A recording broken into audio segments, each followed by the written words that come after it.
The single most important question or quest is what to focus on.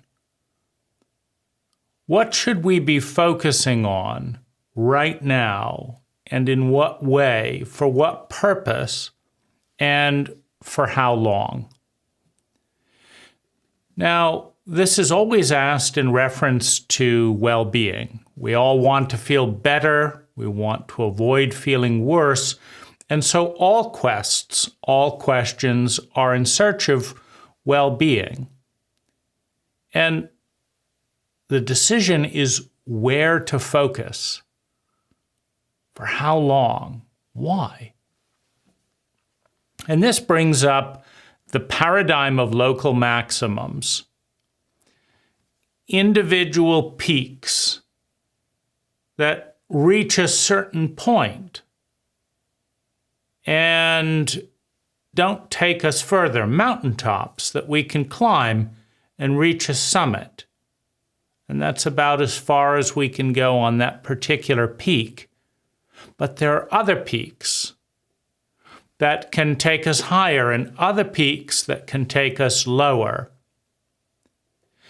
And so in reference to the ultimate goal of well-being, with these series of different probability fields, we could become a printer and slowly climb up to the pinnacle of printing more things, printing more interesting things, printing things with better quality, getting better profit margins.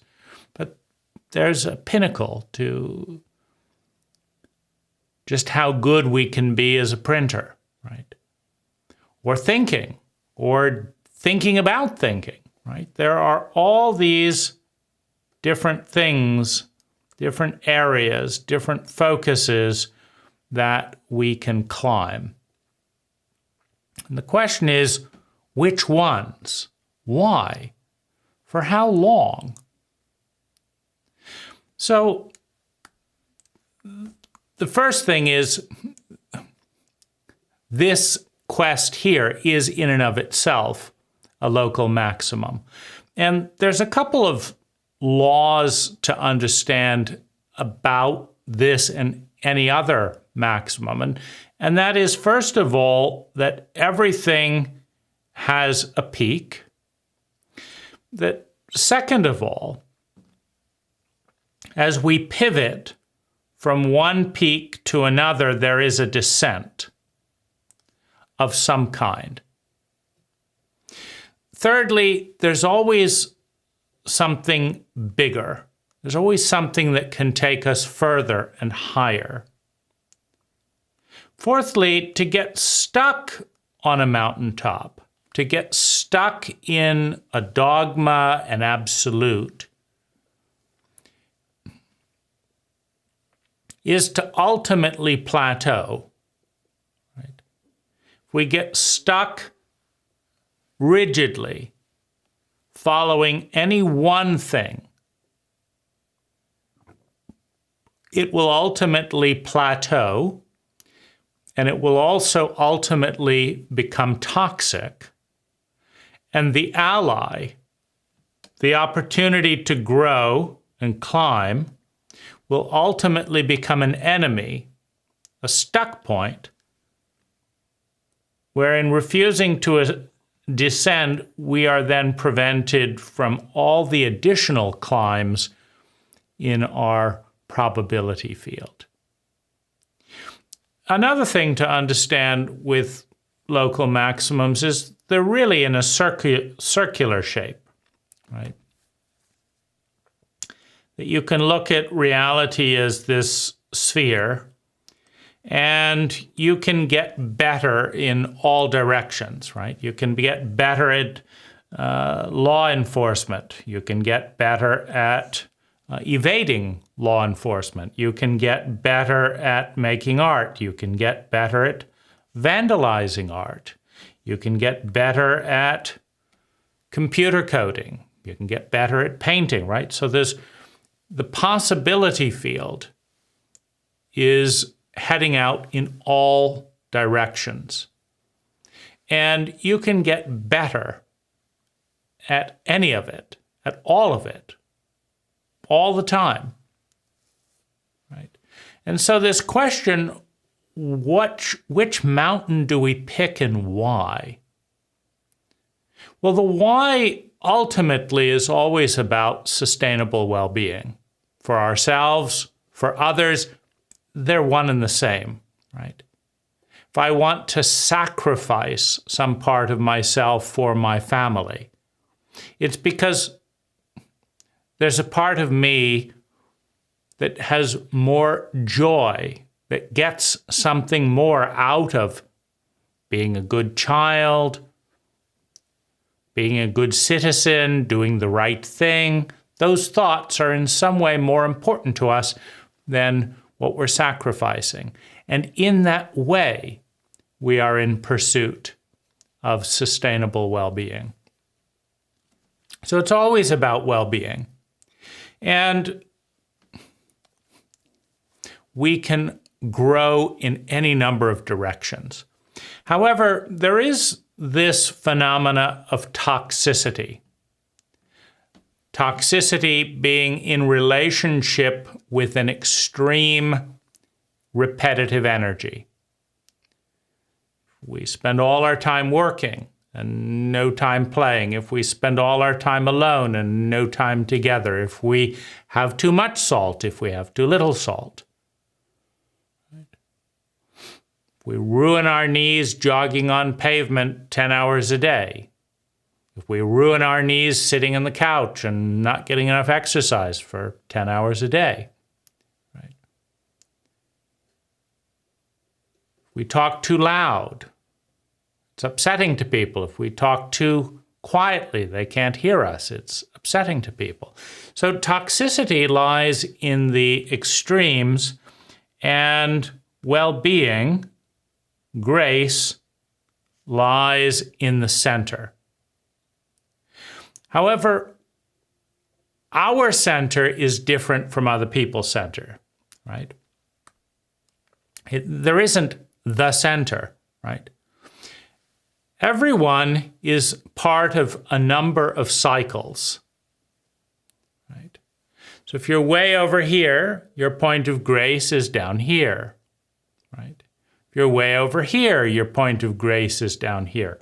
If you're over here, your point of grace is here. If you're over here, your point of grace is here. But the directions are different, right? To get to here from here is very different than to get to here from there, right? Because to move towards center for you is to go left. But to get to center for you is to go right. Right? To get to center for you is to cut down on salt. To get to center for you is to eat more salt. Less calories, more calories, right? So the starting point where we are on any number of different cycles, and a good way of looking at the complexity of cycles is just to see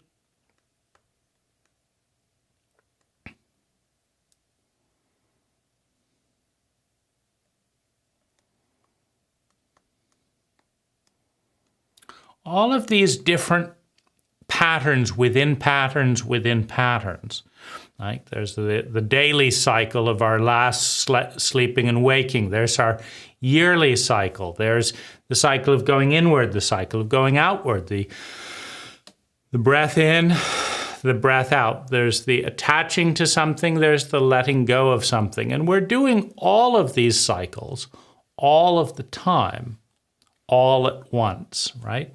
But if we look at a given person, or if we look at this particular rendition of a person, we can kind of see that, well, it's tough, isn't it, right? You can say that, this is the center. Now, it seems like this is the area that is a little bit lopsided, right? So if we were going to draw something, we might, draw it maybe something around there. Might take us closer back to the center. But it also, there's ascending and descending points in these cycles. You know, this one's going up, right? This one's coming down. Money is going up. Time is coming down. I have less time. I've got more money. I've got more energy. I'm less tired. I've got more passion. I've got less attention for other things that interrupt the passion. So there's all these different cycles. And the ease, the flow, the grace is at the center, the still centered point in all of these cycles. That's the point of well-being. That's the point of grace. And there's a direction, right? If we're identifying over here in the cycle, well, then there's a direction towards this, right? But if we keep going too far, we get into the extreme on the other side. So, which local maximum to pursue? Should it be to improve my calligraphy? Should that be the primary focus? Should it be, well, it should be something that brings us back to center. And it should be something that, in doing so, creates balance, right? If we're too much of a conformist, maybe we need to explore our rebellion. If we're too depressed, we may need to explore our creativity.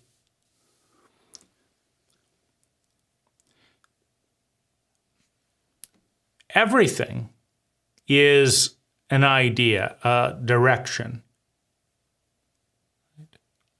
Learning to dress better, learning to eat better, learning to walk better, learning to speak better, becoming a calligrapher, giving up on stuff, decluttering. So we can do all of these different things, and the question is, what takes us closer to center?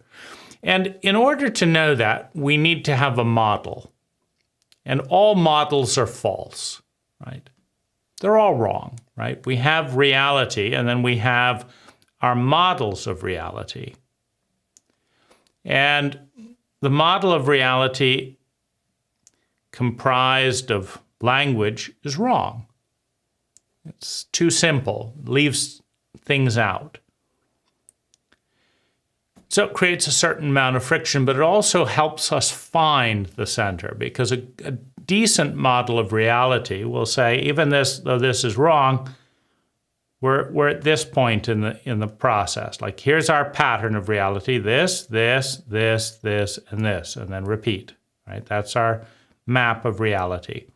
We can say, okay, now that we have a map of reality, we can say that we're strongly in this area of reality. We're in work mode. We're in the stage of life where we're all about work. Okay.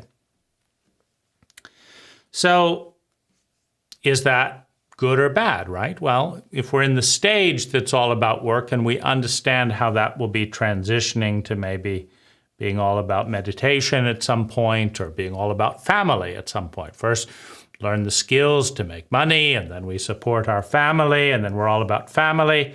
And then it's all about discovering me outside of, the system. Whatever the model is of our reality, right? It's wrong, but it's useful. And we can then find our place on the model of reality, that this is our system. And you'll know if the system works based on the happiness quotient in the people around you, right? If people are using your model of reality and they're generally happy, healthy, improving their lives steadily generation after generation, then it's a working model. It's not correct, it's not ideal, but it's working, right? It's evolving more than it's devolving. It's generating more well-being than chaos or perhaps some other model, right? And you can travel around a little bit to find that out. Well, once you have a model of reality, you can kind of find yourself on that model. And then you can see where you're out of sync, right? And moving towards a place of sync will bring about some grace, some centeredness.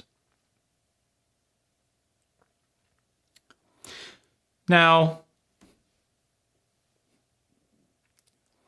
what are some other things to be aware of about models of reality, about local maximums, because we have this model of reality here is in and of itself a local maximum, right? So one of the things, is if you're going to commit to a model, to something, it's important to understand it and become intimate enough with it that you can evaluate progress and then see progress going forward. That's an important thing, right? If you pick a model or a goal or an activity, you're gonna play the flute, and so you go out and you buy a flute, and you say, nah, I'm gonna play the violin, so you buy a violin, and then before playing a single song on the violin, you decide you're going to be a cellist, right? So that's an example of a destructive relationship with this phenomena of local maximums and development, because you're not growing. You're moving from one idea, one paradigm, one system, one instrument, one company, one lover to another so fast that you're not learning anything and you're not producing any value. And you're not evolving the system or what you produce out of the system. It's a waste, right? And so that pattern is destructive in terms of it's too fast. Now on the flip side, right? If you just plug away at one thing forever, and like every year you just get slightly better at playing the violin. You played 2 hours a day when you were 8-year-old. Then by the time you're 10, you're playing 3 hours a day. Then you're playing 4 hours a day. And the time you're 45, you're playing 15-hour days violin. And you move from this violin to that violin, and your whole world is violin, right? Well, there's also, a phenomena of ossification, of dogma, where you get trapped within a given dogma, a given idea, a given religion, a given culture. And it limits you in your thoughts, in your consciousness, in a way that doing something very, very basic outside of your area produces a much higher yield of growth and development, right? So again, you're looking for the middle ground in there. I'm going to read this book. Now I'm going to read that book. No, I'm not going to do this, right? I'm going to start writing this book. No, I'm not writing that book anymore. I'm now writing this book, right? And none of them get published, right? Because there's a half chapter on this and 3 chapters on that and 1 chapter on that, then I've already forgotten about that, and nothing happens, right? I want to be lovers with you, and I want to be lovers with you, and then I want to be lovers with you, and lovers with you, and I don't really understand anyone. On the flip side, we've been together for 50 years, no new thoughts, no new ideas. Are we getting any better? Do I know myself? Am I growing? Are you growing? Maybe a week with another lover would have more impact than another year of this, right? Maybe you've plateaued.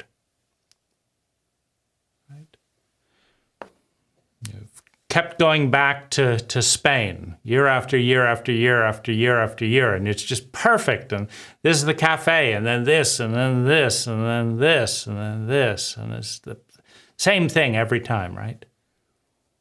That's the motorbike, that's the person I wave at there, and it's just going round and round. There's no real growth. Whereas if I went to another place, right? So when you pivot from one system to another, from one local maximum to another, you have this phenomena of descent, right? If you're a good snowboarder on a particular mountain, and then you take up skiing on another mountain, you have to go down in order to climb higher, right? You have to be, and this brings up a really important point, right?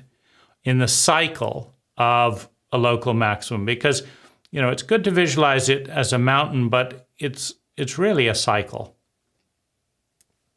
It's a circle.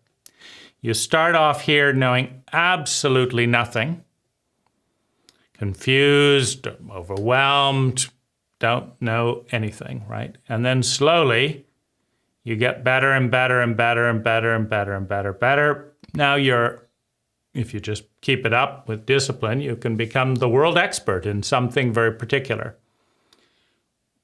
And then in order to keep growing and go to another mountaintop that has higher potential, and also to allow things to synergize. And here's what I mean. If you only know how to sing, and that's your only paradigm, your only world, right? If you only know how to cook, and that's your only world. If you only know how to build architecture, and that's your only world, it's one-dimensional, it's narrow, right? But if you climb the singing mountain and descend it, in order to climb the cooking mountain and then descend it, in order to climb the architectural mountain and then descend it, in order to climb the business mountain and then descend it, you now have some expertise in multiple arenas. And what this allows is synergy. Synergy where the whole, the combination, is worth more than the sum of the part. So you can now open an inn that makes money, and so it continues, has beautiful ambience and architecture, that has magnificent food and magnificent music. And you can curate peak experiences in the nexus, in the synergy of all of those different things. But you can't learn to become a brilliant chef at the same time as you're learning to become a brilliant architect, at the same time you're studying business, at the same time. And so there's this process of inhaling and exhaling, of getting good at something and then letting it go, of going from foolishness and curiosity and the unknown into competence, and then coming down again into ignorance, into the unknown, into foolishness, so that you can climb another mountain. So that after climbing multiple mountains, you can start combining them in these synergies that you cannot imagine until you have the experience. You cannot see the way they come together until you've had the experience of climbing and descending, of becoming more and more competent. Now, this is a good pattern of growth.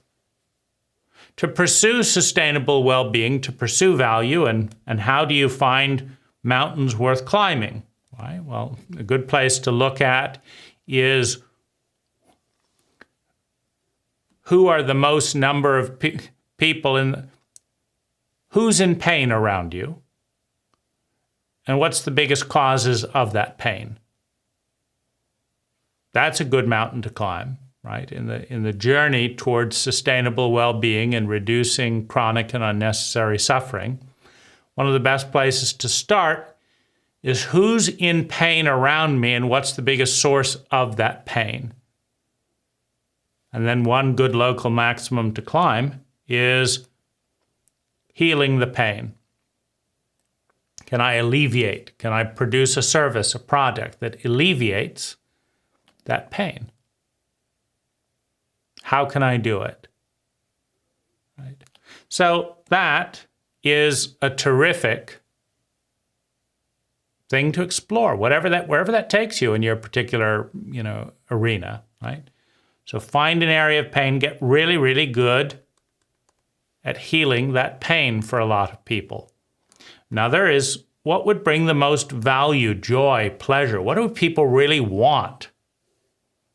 Right? And that's secondary to healing pain because pain is much louder.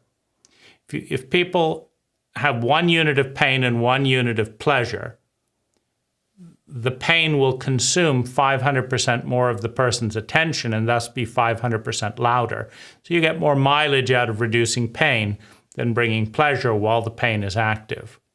That's the same as inside, right? So you can start with how can you heal your biggest pain yourself, and what can you do about that? So as you keep exploring that in different variations and look at ways for that to come together in synergy, as you pursue a particular maximum long enough to learn something, to offer value, to give something back, but not so long as that you stay ossified and get toxic and dogmatic. Well, now you're on a path of growth, a path of intelligence, a path of evolution.